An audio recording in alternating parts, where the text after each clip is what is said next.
ജിസ്മോൾ കുഞ്ഞുനാളിൽ എങ്ങനെയാണോ ഉണ്ടായത് അന്ന് മുതലുള്ള പരിചയങ്ങൾ വന്നിട്ടുണ്ട്. ചെറുപ്പം മുതലെയുള്ള ഇത്. അമ്മ ബാങ്കിൽ തന്നെ നമ്മുടെ മുത്തോലി പഞ്ചായത്ത് ഞങ്ങളുടെ വാർഡ് 13 നിന്ന് മത്സരിച്ചായിരുന്നു. അതൊരു ആക്സിഡൻറ്റ് സംഭവിച്ച് അതും മരിച്ചുപോയി. അങ്ങനെയുള്ള കഥ ഇതൊക്കെ പറയുമ്പോൾ തന്നെ മാനസികമായി ബുദ്ധിമുട്ടുണ്ട്. ദൈവത്തെ ഓർത്ത് ഓർക്കാൻ ശ്രമിക്കുന്നു. കോട്ടയം ഏറ്റുമാനൂരിൽ ജിസ്മോൾ ആത്മഹത്യ ചെയ്ത സംഭവത്തിൽ ഞാൻ കുറേ വീഡിയോസ് ചെയ്തിട്ടുണ്ട്. എന്നാൽ നിലവിൽ ഈ ഒരു നിമിഷം വരെ ജിസ്മോളെ സംബന്ധിച്ച് ലേറ്റസ്റ്റ് ആയിട്ടുള്ള വാർത്തകളൊന്നും വന്നിട്ടില്ല. പ്രത്യേകിച്ച് ഈ ജിമ്മി എന്ന് പറയുന്നവനെ പോലീസുകാർ അറസ്റ്റ് ചെയ്തിട്ടില്ല. അതുകൊണ്ട് ഇപ്പോഴും ഈ ഒരു മരണത്തിൽ ഒരുപാട് ദുരൂഹതകളുണ്ട്. നിലവിൽ ഒരുപാട് കാര്യങ്ങൾക്ക് ക്ലാരിറ്റി വരാനുണ്ട്. എന്തായാലും പോലീസുകാർ കേസ് അന്വേഷിക്കട്ടെ, അത് അതിന്റെ വഴിക്ക് നടക്കുന്നുണ്ട്. എന്തായാലും പോലീസുകാരുടെ ഭാഗത്ത് നിന്ന് ഒരു വീഴ്ചകേട് ഉണ്ടാവത്തില്ലെന്ന് തന്നെയാണ് എൻ്റെ ഒരു വിശ്വാസം. പ്രത്യേകിച്ച് ഏറ്റുമാനൂരിലെ SHOയുടെ പ്രതികരണം നമ്മൾ കണ്ടതാണ്. പുള്ളിക്കാരൻ എത്ര ഇമോഷണലി ഡൗൺ ആയിട്ടാണ് ഈ ഒരു വിഷയത്തിൽ പ്രതികരിച്ചതെന്ന് നമ്മൾ കേട്ടതുമാണ്. അപ്പം ആ ഒരു കാര്യത്തിൽ യാതൊരു സംശയം വേണ്ട. ഉടനെ തന്നെ പോലീസുകാർ എന്തെങ്കിലുമൊക്കെ നടപടികൾ ഉടൻ തന്നെ സ്വീകരിക്കുമായിരിക്കാം. എന്തായാലും ജിസ്മോളുടെ വീട്ടിൻ്റെ അടുത്തുള്ള ഒരു പൂജാരിയുടെ വീഡിയോ ഞാൻ കണ്ടിട്ടുണ്ടായിരുന്നു. ആ വീഡിയോ നമുക്കൊന്ന് കണ്ടു നോക്കാം. നിങ്ങൾ ആദ്യമായിട്ടാണ് ചാനൽ കാണുന്നതെങ്കിൽ തീർച്ചയായിട്ടും സബ്സ്ക്രൈബ് ചെയ്യുക. ഉണ്ടാകരുതെന്ന് മാത്രമേ പറയാനുള്ള മറുപടിയുള്ളൂ. ആ 2 പിഞ്ചു കുഞ്ഞുങ്ങളെയും കൊണ്ട് അതിനിങ്ങനെ കടുങ്കറ ചെയ്യാനുള്ള ഒരിത് എങ്ങനെ സംഭവിച്ചു അത് അറിഞ്ഞ് മനസ്സിലാക്കി തരിക എന്ന് മാത്രമേ. നമുക്ക് ഈ അയൽവക്ക സ്നേഹം വെച്ചും അവനവൻ്റെ ഒരു കൂടപ്പറപ്പ് പോലെ സ്നേഹിക്കുന്ന ആൾക്കാരാണ് അവർ. ആ അച്ഛൻ്റെയും അമ്മയുടെയും ദുഃഖം തന്നെ കണ്ടപ്പോൾ തന്നെ മാനസികമായിട്ട് ഒത്തിരിയധികം വിഷമം എനിക്ക് തോന്നി. ഇങ്ങനെ ഒരു വിഷമം ഉണ്ടായിട്ട് നേരത്തെ ഒന്നും അറിയത്തില്ല. ഇങ്ങനെ ഒരു സംഭവം ഉണ്ടായിട്ടാണ്. നല്ലൊരു കുടുംബത്തിൽ പിറന്ന ഒരു പെൺകുട്ടിയായിട്ട് മാത്രമേ ഉള്ളൂ. അതിനെ കല്യാണം കഴിച്ചു വിട്ടു. കല്യാണത്തിന് നമ്മൾ പങ്കെടുത്തു, കാര്യങ്ങൾ ചെയ്തു. പിന്നെ ഇങ്ങനെ ഓരോ കുടുംബത്തിൽ ഇതുപോലുള്ള മാതാപിതാക്കളിൽ നിന്നും കിട്ടുന്നത് ഈ ചാനൽ മുഖാന്തരം കേൾക്കുമ്പോൾ തന്നെ ഇങ്ങനെയൊക്കെ സംഭവിച്ചൊരു പെൺകൊച്ചാണോ ഇത് എന്ന് തോന്നും. അവനെൻ്റെ ഒരു കുഞ്ഞുങ്ങളെ പോലെ. പോലീസിന്റെ അന്വേഷണം അങ്ങനെയുണ്ട്. ഇതൊരു പൂജാരിയാണ്. പുള്ളിക്കാരൻ വളരെ ഇമോഷണലി ഡൗൺ ആയിട്ടാണ് സംസാരിക്കുന്നത് അല്ലേ. ശരിക്കും പറഞ്ഞാൽ ഈ മതത്തിൻ്റെയൊക്കെ പേരിൽ തമ്മിൽ തല്ലുന്ന ഒരുപാട് ആൾക്കാരുണ്ട്. ഇതൊക്കെ ഒന്ന് കണ്ടു കഴിഞ്ഞാൽ വളരെ ഉപകാരമായിരിക്കും. ഇതിനകത്ത് ഈ ഒരു പുള്ളി എടുത്തതിനെ പറ്റിയിട്ട് സംസാരിക്കുന്നുമുണ്ട്. ഞാനൊരു ഹിന്ദുവാണ്, എന്നാൽ ഈ പറയുന്ന ജിസ്മോൾ ഒരു ക്രിസ്ത്യാനുമാണ്. ശരിക്കും ജിസ്മോളെ ഞാൻ കൊച്ചുനാളെ തൊട്ടേ കണ്ടു തുടങ്ങിയതാണ്. ഇത് കേട്ട സമയത്ത് പുള്ളിക്കാരന് മാനസികമായിട്ട് ഒരുപാട് ബുദ്ധിമുട്ടുകൾ ഉണ്ടാക്കിയെന്നൊക്കെ സംസാരിക്കുന്നുണ്ട്. ശരിക്കും പറഞ്ഞു കഴിഞ്ഞാൽ ഈ വാർത്ത വന്നതിന് ശേഷം ലോകത്തുള്ള എല്ലാവരും ഇതുപോലെ തന്നെയാണ് പ്രതികരിക്കുന്നത്. പ്രത്യേകിച്ച് ഇവരുടെ ആ ഒരു സംസ്കാര ചടങ്ങ് നടന്നിട്ടുണ്ടായിരുന്നല്ലോ, ആ സമയത്ത് ആ കുഞ്ഞുങ്ങളുടെ മുഖത്ത് പോലും നമുക്ക് നോക്കാൻ പറ്റുന്നില്ല. കാര്യം അത് കാണുമ്പോഴത്തേക്ക് നമുക്ക് തന്നെ കരച്ചിൽ വരുമായിരുന്നു. എന്തായാലും ഈ ഒരു വിഷയത്തിൽ ശരിക്കും പറഞ്ഞു കഴിഞ്ഞാൽ ജിസ്മോളെ മാനസികമായിട്ട് തളർത്താനുള്ള പ്രധാന കാരണമാണ് ഇതിനകത്ത് കണ്ടുപിടിക്കേണ്ടത്. ഇത് ഇനിയും വെച്ച് താമസിച്ച് കഴിഞ്ഞാൽ ഈ പറയുന്ന കുറ്റവാളികൾ രക്ഷപ്പെടത്തേ ഉള്ളൂ. ഈ ജിമ്മി എന്നൊക്കെ പറയുന്നവനെ പറ്റിയിട്ട് ഒരുപാട് കാര്യങ്ങൾ പുറത്ത് നിലവിൽ വരുന്നുണ്ട്. അവൻ ജോലി ചെയ്യുന്ന സ്ഥലത്ത് അവനെ പറ്റി വളരെ നല്ല അഭിപ്രായം എന്നൊക്കെയുള്ള രീതിയിലായിരുന്നു ആൾക്കാർ പ്രതികരിക്കുന്നത്. എന്നാൽ ഇവൻ ഭയങ്കര ക്രൂക്കഡ് മൈൻഡുള്ള ഒരു വ്യക്തിയാണെന്നുള്ള രീതിയിലും പല ആൾക്കാർ പ്രതികരിക്കുന്നുമുണ്ട്. എന്തായാലും ഈ ജിമ്മി എന്ന് പറയുന്നവനെ പോലീസുകാർ എത്രയും പെട്ടെന്ന് അറസ്റ്റ് ചെയ്ത് കഴിഞ്ഞാൽ മാത്രമേ എന്തെങ്കിലും ഒരു തീരുമാനം ഉണ്ടാകത്തുള്ളൂ. അന്നേ ദിവസം എന്താണ് അവിടെ സംഭവിച്ചതെന്ന്. ഇപ്പം ഒരുപാട് വീഡിയോസ് ഞാൻ കണ്ടിട്ടുണ്ടായിരുന്നു. ഒരു പക്ഷേ ഇവൻ കൊലപ്പെടുത്തിയതായിരിക്കാം, ഇവൻ കൊല ചെയ്തിട്ട് അവിടെ ബോഡി കൊണ്ടുവന്ന് ഇട്ടതായിരിക്കാം എന്നുള്ള രീതിയിൽ കുറേ ആൾക്കാരും വീഡിയോ ചെയ്തിട്ടുണ്ടായിരുന്നു. ശരിക്കും ഇതൊക്കെ ഒരു സംശയമാണ്. കാര്യം ആ ഒരു സംശയം പ്രകടിപ്പിക്കാനുള്ള കാരണം എന്ന് പറയുമ്പം അവരുടെ ജോലിക്കാരുടെ മൊഴിയാണ്. അവർ നാക്കെടുത്ത കള്ളത്തരമാണ് വന്നിരുന്ന് പറയുന്നത്. സോ ഇവരെല്ലാവരും കസ്റ്റഡിയിൽ എടുക്കുക തന്നെ ചെയ്യണം. കേസിൻ്റെ അന്വേഷണം ഇപ്പോൾ നമുക്ക് അതിനെപ്പറ്റി ഒന്നും പറയത്തില്ല, നമുക്കൊന്നും അറിയത്തില്ലല്ലോ. പയ്യനെ അറസ്റ്റ് ചെയ്തിട്ടൊന്നും ഇല്ലല്ലോ. അല്ല, ഇതുവരെ നിലവിലൊന്നും നമ്മളിതിനെപ്പറ്റി കണ്ട് അറിയാവുന്നതല്ലേ അറിയത്തുള്ളൂ. എത്ര കാലത്തെ പരിചയമുണ്ട് ജിസ്മോളുമായിട്ട്? ജിസ്മോൾ കുഞ്ഞുനാളിൽ എങ്ങനെയാണോ ഉണ്ടായത് അന്ന് മുതലുള്ള പരിചയങ്ങൾ വന്നിട്ടുണ്ട്. ചെറുപ്പം മുതലെയുള്ള ഇത്. അമ്മ ബാങ്കിൽ തന്നെ നമ്മുടെ മുത്തോലി പഞ്ചായത്ത് ഞങ്ങളുടെ വാർഡ് 13 നിന്ന് മത്സരിച്ചായിരുന്നു. അതൊരു ആക്സിഡൻറ്റ് സംഭവിച്ച് അതും മരിച്ചുപോയി. അങ്ങനെയുള്ള കഥ ഇതൊക്കെ പറയുമ്പോൾ തന്നെ മാനസികമായി ബുദ്ധിമുട്ടുണ്ട്. ദൈവത്തെ ഓർത്ത് ഓർക്കാൻ ശ്രമിക്കും തോറും മറക്കുന്ന ഒരാളിനെ ദൈവം ഇങ്ങനെ എന്താ പറയുന്നത്. എന്താ തെരഞ്ഞെടുപ്പിലൊക്കെ മത്സരിക്കുമ്പോൾ കൂടെ ഉണ്ടായിരുന്നു. അമ്മ മത്സരിച്ചപ്പോഴും എല്ലാത്തിനും ഞങ്ങളുടെ ഒരു സ്വന്തം കൂടപ്പിറപ്പാണ്. ഞാൻ ഹിന്ദുവാണ്, ഇത് ക്രിസ്ത്യൻസാണ് എന്നത് പോലും ഇല്ല. ഞങ്ങളുടെ തന്നെ ഏത് കാര്യങ്ങൾക്കും ഇവരുടെ ആദ്യകാലം മുതലേ കാരണവന്മാരായിട്ടുള്ള ബന്ധങ്ങളുള്ളതാണ്.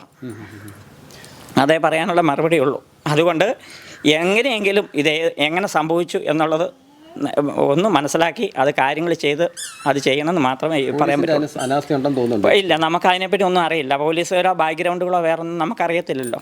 ഒരു കാരണവശാലും ഈ ഒരു വിഷയത്തിൽ പോലീസുകാരെ നമുക്ക് കുറ്റപ്പെടുത്താനായിട്ട് പറ്റത്തില്ല. പോലീസുകാർക്ക് മതിയായിട്ടുള്ള തെളിവുകൾ ശേഖരിച്ചു കഴിഞ്ഞാൽ മാത്രമേ ഇവനെ കസ്റ്റഡിയിൽ എടുക്കാൻ പറ്റത്തുള്ളൂ. പക്ഷെ അതൊരിക്കലും വെച്ച് താമസിപ്പിക്കരുത് എന്നാണ് എൻ്റെ ഒരു വളരെ പേഴ്സണലായിട്ടുള്ള അഭിപ്രായം. കാര്യം എന്ന് പറഞ്ഞാൽ അന്നേ ദിവസം ഈ ജിസ്മോൾ 2 പിള്ളേരുമായിട്ട് ആ വണ്ടിയും കൊണ്ട് പോകുന്ന ഒരു CCTVയിലും പതിഞ്ഞിട്ടില്ല. എന്തുകൊണ്ടാണ് അത് CCTVയിൽ വരാത്തതെന്നാണ് ആലോചിക്കുന്നത്. കാര്യം ആ ഏരിയ കംപ്ലീറ്റും CCTV ഉണ്ട്. ഈ നിമിഷം വരെ അതിൻ്റെ ഒരു ഫൂട്ടേജ് പോലും ഇല്ല. അപ്പം അതിലെന്തോ കറക്റ്റായിട്ടുള്ള കള്ളത്തരമുണ്ട്. അതാണ് ഇവിടെ കണ്ടുപിടിക്കേണ്ട ഒരു കാര്യം. തോമസ് ചേട്ടൻ എങ്ങനെയുണ്ടായിരുന്നു? തോമസ് ചേട്ടനെ സംബന്ധിച്ചൊന്നും യാതൊരു കുഴപ്പമില്ല. ഇവിടെ ആർക്കും ഈ പടിഞ്ഞാറ്റിൻകരയുള്ള ഞങ്ങളെപ്പോലുള്ള ഈ അടുത്ത അയൽവാസികൾക്കൊന്നും ഇവരെക്കുറിച്ച് യാതൊരു കംപ്ലൈൻറ്റും പറയാനുള്ളതില്ല നിലവിൽ.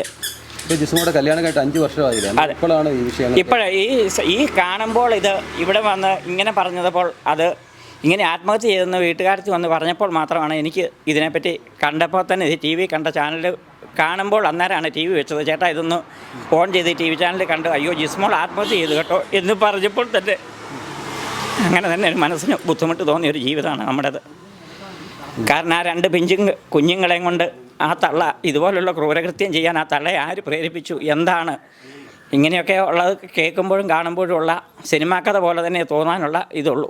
ഇപ്പോൾ ഷൈനിയുടെ ഇതുപോലെ അല്ല ജിസ്മോള്. കാരണം ഷൈനി ഒരുപാട് ബുദ്ധിമുട്ടി. പക്ഷെ ഇവർക്ക് അങ്ങനെയല്ല, ജീവിക്കാനുള്ള സാഹചര്യങ്ങൾ ആവശ്യത്തിനുള്ളത് തമ്പുരാൻ കൊടുത്തതാണ്. പിന്നെ അത് തന്നെ ഒരു അഡ്വക്കേറ്റായിട്ട് തന്നെ ഒരു ജീവിതത്തിലേക്ക് തന്നെ നയിച്ച ഒരു പെൺകുട്ടിയാണ്. അത് കൊട്ടാരമറ്റത്ത് തന്നെ അവിടെ ഓഫീസിട്ടു.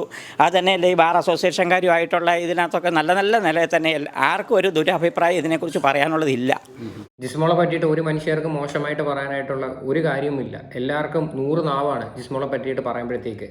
ഇതിനകത്ത് വേറൊരു കാര്യം പറഞ്ഞത് നിങ്ങൾ ശ്രദ്ധിച്ചോ? ഷൈനിയെ സംബന്ധിച്ചെന്ന് പറഞ്ഞു കഴിഞ്ഞാൽ ജീവിക്കാൻ വേറെ ഒരു മാർഗവും ഇല്ലാതെ വഴിമുട്ടിയിരിക്കുന്ന ഒരു സിറ്റുവേഷനിലാണ് ഷൈനി അങ്ങനെ പോയി ചെയ്തത്. പക്ഷേ ജിസ്മോളെ സംബന്ധിച്ച് സാമ്പത്തികമായിട്ട് ഇവിടെ യാതൊരു പ്രശ്നങ്ങളും ഇല്ലായിരുന്നു. അപ്പോൾ അങ്ങനെ ഇരിക്കുന്ന ഒരു സാഹചര്യത്തിൽ ഒരു കാരണവശാലും ഈ ആത്മഹത്യ എന്ന് പറയുന്ന ഒരു കാര്യത്തിനകത്തോട്ട് പോകേണ്ട ആവശ്യം അവിടെ വരുന്നില്ലായിരുന്നു. ഇനി കുറച്ച് ദിവസമായിട്ട് ജിസ്മോളുടെ കൂട്ടുകാരിയുടെ ഒരു വീഡിയോസ് കറങ്ങുന്നുണ്ട്. ഈ കഴിഞ്ഞ ദിവസം പുള്ളിക്കാരത്തിയുടെ ഒരു ഇൻ്റർവ്യൂ ഉണ്ടായിരുന്നു. നിള എന്നാണ് പുള്ളിക്കാരത്തിയുടെ പേര്. എന്തായാലും ആ ഇൻ്റർവ്യൂവിൻ്റെ കുറച്ച് പോർഷൻസ് നമുക്കൊന്ന് കണ്ടു നോക്കാം. താങ്ങാനൊക്കാത്ത, ആർക്കും മാനേജ് ചെയ്യാനൊക്കാത്ത, അവളെ നിലതെറ്റിച്ച എന്തോ സബ്ജക്റ്റുകൾ ഉണ്ടായിട്ടുണ്ട്. അതെന്താണെന്ന് അയാളുടെ വായിൽ നിന്ന് തന്നെ വരണം പയ്യൻ. അതിന് ഈ എന്താ പറയുക, പോലീസൊക്കെ ശക്തമായി ഇടപെട്ട് എന്തെങ്കിലും പോളിമോർഫിങ്ങോ പോളിഗ്രാഫോ ഒക്കെ ഉണ്ടല്ലോ, അങ്ങനെ എന്തെങ്കിലും ടെസ്റ്റുകളൊക്കെ നടത്തി അയാൾ തന്നെ പറഞ്ഞെങ്കിലേ ഇതിൽ എന്ത് സംഭവിച്ചു എന്ന് അറിയാൻ നോക്കൂ. അത് അയാളെ തന്നെ ക്വസ്റ്റ്യൻ ചെയ്താലേ കിട്ടത്തുള്ളൂ. തീർച്ചയായും അയാൾ ബാധ്യതപ്പെട്ടവനാണല്ലോ. കല്യാണം കഴിച്ചാൽ ഭാര്യയെ സംരക്ഷിക്കാൻ പറ്റാത്തവൻ കല്യാണം കഴിക്കാൻ പാടില്ല. കല്യാണം കഴിച്ചു കഴിഞ്ഞാൽ സ്വന്തം ഭാര്യയെ സംരക്ഷിക്കാൻ പറ്റിയില്ലെങ്കിൽ പിന്നെ കല്യാണം കഴിക്കാതിരിക്കുന്നതായിരിക്കും നല്ലത്. കാര്യം ഇവനെ പോലെയുള്ള നാറികൾ എന്തിനാണ് കല്യാണം കഴിക്കുന്നത്? പകൽ മാനീൻ എന്നുള്ള രീതിയിൽ ഇവനൊക്കെ നാട്ടുകാരെയും പറ്റിച്ചുകൊണ്ട് നടക്കുവാണ്. സ്വന്തം കുടുംബം ഇവനൊക്കെ നേരെ ഇവ കൊണ്ടു നടക്കാനായിട്ട് പറ്റത്തില്ലെങ്കിൽ ദൈവത്തെ ഓർത്ത് ഇവരൊന്നും കല്യാണം കഴിക്കാതിരിക്കുന്നതായിരിക്കും ഏറ്റവും നല്ലത്. കാര്യം ഈ ഒരു പരമനാറി ഒറ്റ ഒരുത്തം കാരണമാണ് ഈ ഒരു പെൺകുട്ടി ആ 2 പിള്ളേരും ആത്മഹത്യ ചെയ്തത്. കാര്യം പെൺകുട്ടികളെ കല്യാണം കഴിച്ച് വിടുമ്പോഴത്തേക്ക് പെൺകുട്ടികളുടെ മനസ്സിൽ ഒരുപാട് സ്വപ്നങ്ങൾ കാണും. പ്രത്യേകിച്ച് അമ്മായിയമ്മയുടെ ഭാഗത്തു നിന്ന് മോശമായിട്ടുള്ള അനുഭവങ്ങളൊക്കെ ഉണ്ടെങ്കിലും നമുക്കൊരു താങ്ങും തണലും എന്ന് പറയുന്നത് ഹസ്ബൻഡ് ആയിരിക്കും, ഇല്ലേ? ഹസ്ബൻഡിന്റെ ഭാഗത്തു നിന്ന് നമുക്കൊരു സ്വസ്ഥത കിട്ടിയില്ലെങ്കിൽ പിന്നെ എന്താണ് ചെയ്യുന്നത്? സോ അവിടെ ഇത്തരത്തിലൊക്കെ ഉള്ള വളരെ സീരിയസ് ആയിട്ടുള്ള പ്രശ്നങ്ങൾ ആ ഒരു വീട്ടിൽ നടന്നിട്ടുണ്ട്. ആത്മഹത്യ ചെയ്തിട്ടുണ്ടെങ്കിൽ തീർച്ചയായിട്ടും മുഴുവൻ ഉത്തരവാദിത്വവും കല്യാണം കഴിച്ചവൻ തന്നെയാണ്. ബാക്കിയുള്ളവരൊക്കെ എന്ത് ചെയ്താലും ഭർത്താവ് സ്ട്രോങ് ആയിട്ട് നിന്ന് കഴിഞ്ഞാൽ ഒരു പെണ്ണും ആത്മഹത്യ ചെയ്യത്തില്ല. അപ്പൊ പൂർണ്ണ ഉത്തരവാദിത്വം അയാൾക്കാണ്. ഇതിനകത്ത് സാമ്പത്തികം കുറവുണ്ടോ? അങ്ങനെ അവരുടെ പെങ്ങന്മാരെ അയച്ച, ജിമ്മിയുടെ പെങ്ങന്മാരെ അയച്ചപ്പോൾ കൊടുത്ത അത്രയും സ്ത്രീധനം ഇവൾ കൊണ്ടുവന്നില്ല. അങ്ങനെ ഒരു കമന്റ് പറഞ്ഞു കേട്ടോ. ഞാൻ ആദ്യം ചോദിച്ചിരുന്നു ഈ കല്യാണം നടക്കുമ്പോൾ, അപ്പം ഇവളങ്ങ് പറയുകയാണ് 200 ബസ്സുള്ള വീട്ടില് അങ്ങനെയൊക്കെ പറഞ്ഞോണ്ടിരിക്കുക. അപ്പം ഞാൻ ചോദിച്ചടി, നമുക്കൊക്കെ അത്രയൊക്കെ വലിയ ആൾക്കാരെ വേണോ? പറഞ്ഞു ഞങ്ങളുടെ ജാതിയിൽ ആരും ഇല്ല, അതുകൊണ്ട് 10-30,000 പേരൊക്കെ ഉള്ളൂ ഈ നാട്ടിൽ, കേരളത്തിൽ. മീൻസ് കുടുംബങ്ങളെ ഉള്ളൂ. അപ്പോൾ നമുക്കൊരു ആലോചന വന്നാൽ പണമൊന്നും അല്ല നോക്കുന്നത്, ആ ബെറ്റർ ആണെന്ന് തോന്നുന്ന പയ്യനെ കെട്ടിക്കുകയാണ് ചെയ്യുന്നത്. അപ്പം ഞാൻ ചോദിച്ചു സ്ത്രീധനം അവർ ചോദിച്ചില്ലേ? ഇല്ല, അവരൊന്നും ചോദിച്ചിട്ടില്ല എന്നാണ് പറഞ്ഞത്. അപ്പം ഞാൻ ചോദിച്ചു എന്ത് കൊടുക്കും? അപ്പോൾ എന്നാലും എന്തെങ്കിലും ഇല്ലാതൊക്കെ പോയാൽ, അപ്പോൾ പറഞ്ഞു ചേച്ചി ഞങ്ങളുടെ ആചാരം അനുസരിച്ച് 10-20 പവൻ, ഏറ്റവും വലിയ പണക്കാർ പോലും 10-20 പവൻ ഇടും. ചിലപ്പോൾ 2-3 ലക്ഷം രൂപ കയ്യിലെ കാശ് കൊടുക്കും. അത് അവർക്ക് വട്ടച്ചെലവിനോ അങ്ങനെയൊക്കെ കൊടുക്കും. അല്ലാണ്ട് ഈ സ്ത്രീധനം എന്നൊരു ആചാരം ഞങ്ങൾക്കില്ല എന്നാണ് അവൾ പറഞ്ഞത്. കേട്ടല്ലോ, അന്ന് സ്ത്രീധനം ഒന്നും വേണ്ട എന്നായിരുന്നു അവർ പറഞ്ഞിരുന്നത്. എന്നാൽ കല്യാണം കഴിച്ച ആ വീട്ടിൽ ചെന്ന സമയത്തായിരുന്നു ഈ സ്ത്രീധനത്തിന്റെ പേരിലുള്ള അടിയും വഴക്കും ഒക്കെ നടന്നുകൊണ്ടിരുന്നത്. കാര്യം യാതൊരു ഉളുപ്പുമില്ലാത്ത ഒരു കുടുംബം. ജിസ്മോളുടെ ആ 2 പിള്ളേരുടെയും സംസ്കാര ചടങ്ങിൽ ഇവരെത്രത്തോളം ഡ്രാമയാണ് അവിടെ കാട്ടിക്കൂട്ടിയത് നിങ്ങൾ കണ്ടയില്ലേ? കെട്ടിപ്പിടിച്ച് കിടന്ന് കരയുന്നു, കുഴഞ്ഞു വീഴുന്നു, വെള്ളം കൊടുക്കുന്നു. കാര്യം ഇതെല്ലാം ഒരു പക്ക ഡ്രാമയാണ്. കാര്യം ഇത് കണ്ടിട്ട് ഒരുപാട് ആൾക്കാർ അവരെ സപ്പോർട്ട് ചെയ്യുന്നവരും ഉണ്ട്. ചിലപ്പോൾ അവരുടെ ഭാഗത്ത് തെറ്റില്ലായിരിക്കും എന്നൊക്കെയുള്ള രീതിയിൽ 2-3 കമൻറ്റ്സ് ഞാൻ കണ്ടിട്ടുണ്ടായിരുന്നു. കാര്യം ഒരു കാര്യം നിങ്ങൾ മനസ്സിലാക്കുക, ഇവർ കാരണമാണ് ആ 2 പൊടി പിള്ളേരുടെ ജീവൻ വരെ നഷ്ടപ്പെട്ടത്. ആ പിള്ളേർ എന്ത് തെറ്റ് ചെയ്തു? ആ പിള്ളേരുടെ ജീവനും കൂടി പോകുമ്പോഴത്തേക്ക് എത്രത്തോളം ക്രൂരമായിട്ടുള്ളൊരു കാര്യമായിരിക്കും ഇത്.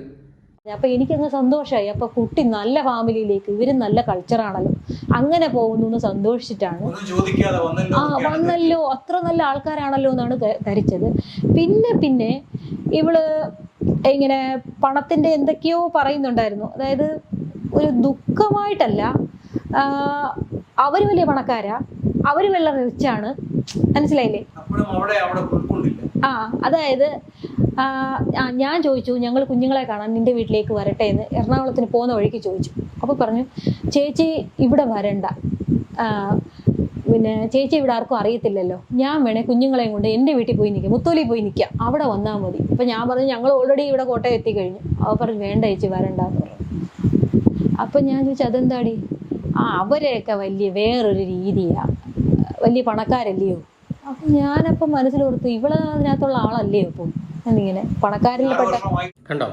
അതായത് അന്നേരം തൊട്ടേ ഇതുപോലെയുള്ള കുത്തുവാക്കുകൾ, പൈസയുടെ അഹങ്കാരം അവരുടെ തലയ്ക്കുണ്ട്. അതായത് ഈ പറയുന്ന ജിമ്മി എന്ന് പറയുന്നവൻ ഒരു മാടമ്പി ടൈപ്പ് ക്യാരക്ടറാണെന്നാണ് പറയണത്. അത് അവനെ വെച്ചേച്ച് ആരും ഇല്ലാത്തുള്ളൊരു രീതിയിലുള്ളൊരു നടത്തയും പോക്കും ഒക്കെയാണ് അവൻ്റെത്.